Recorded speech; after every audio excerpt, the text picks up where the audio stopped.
Hello, I'm Atendra Chaturvedi. In this video, we will look at Update Manager Download Service, also known as UMDS, version 6.5.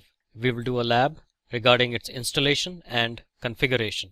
So we will install the Update Manager Download Service, UMDS version 6.5, and then later on look at configuring and operating UMDS version 6.5, as there is a command line interface that we use for that purpose. Install the download service. And I click on download service and I go to install. Now please note, I am trying to install the download service on the same server where I just installed the vSphere Update Manager. Let's see what happens. I run this.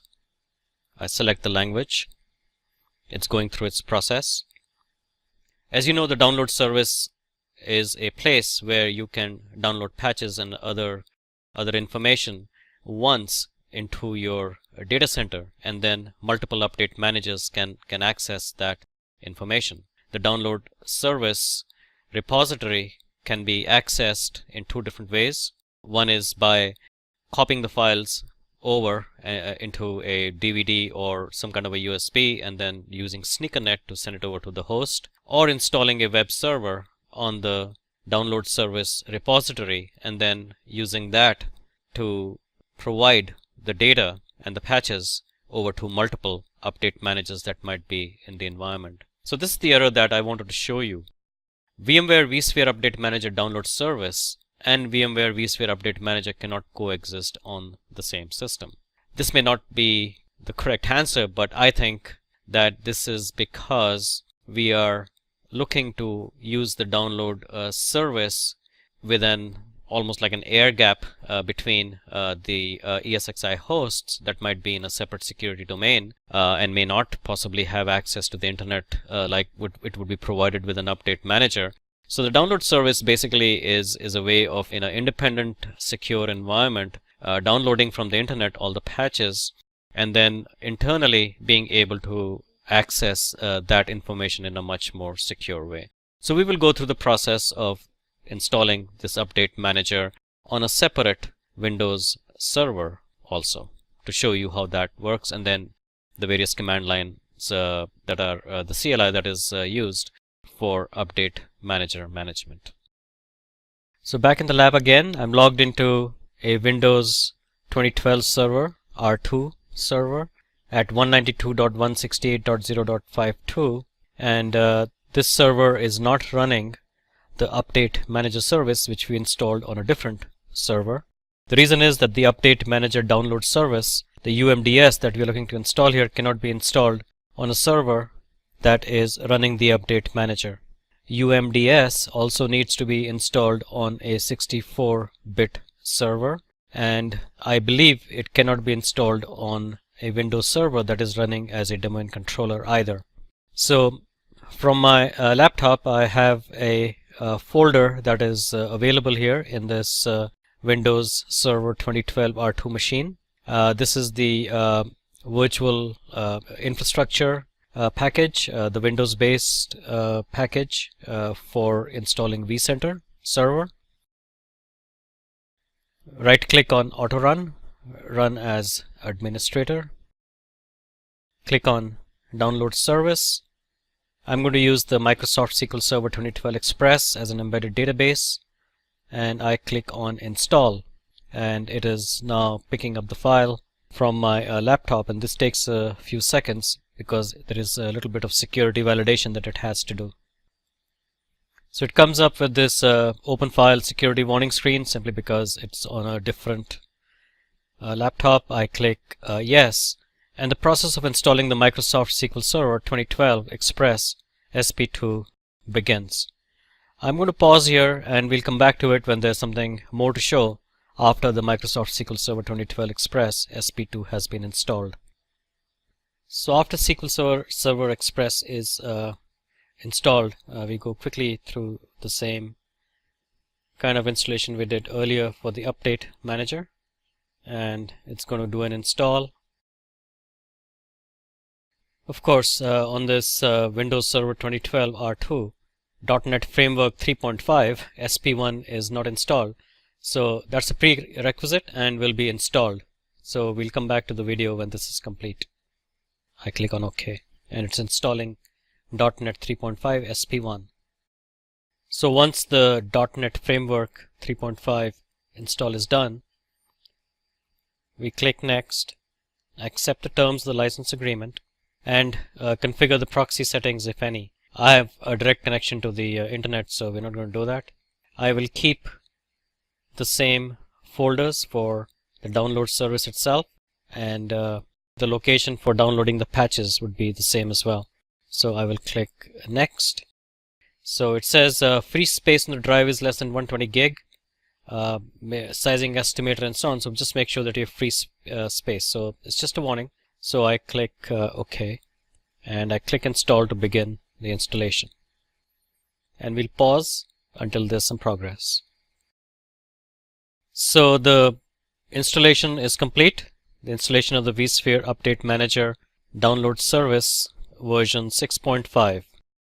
The UMDS tool is a command line tool. It can be installed on 64-bit servers, which is what we have, and it is installed in C, program files, x86, it's program files, VMware, infrastructure, update manager.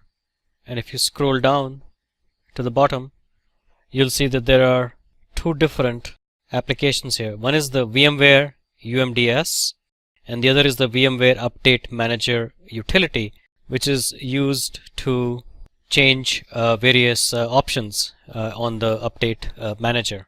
So we need to run from the command line the VMware-UMDS application. So I've opened a Windows PowerShell window and have navigated down to program files, VMware infrastructure. We are now going to run the command VMware UMDS, so that'll be / that is, without a space, VMware-UMDS -H for help, and we are going to pipe it. And so what we can see is that there's a basic command, and then there is a whole bunch of options. So one can print the current UMDS configuration with the -G. We can try that. Change this to a capital G, and you can see that the configuration looks like this. The URLs for host are basically already set up here. So there's one for Cisco. This is obviously for the VMware depot itself. That's the Cisco depot, and then you have the various virtual appliance catalogs. The patch store location on this system, which is hosting UMDS, is the program data VMware VM and so on. The export location is not there right now, and host patch content is enabled, and the various versions for which patch content will be downloaded is version 5.5, 6.0, 6.1, and 6.5. Now we need to select which of these we are going to actually use, and since we are running version 6.5 on this host, I suggest we look at embedded ESX 6.5-0-INTL. Now in order to do that, there is another command, and that's basically to specify the updates, and for that you use the S switch. How about we just do a download based on the current configuration?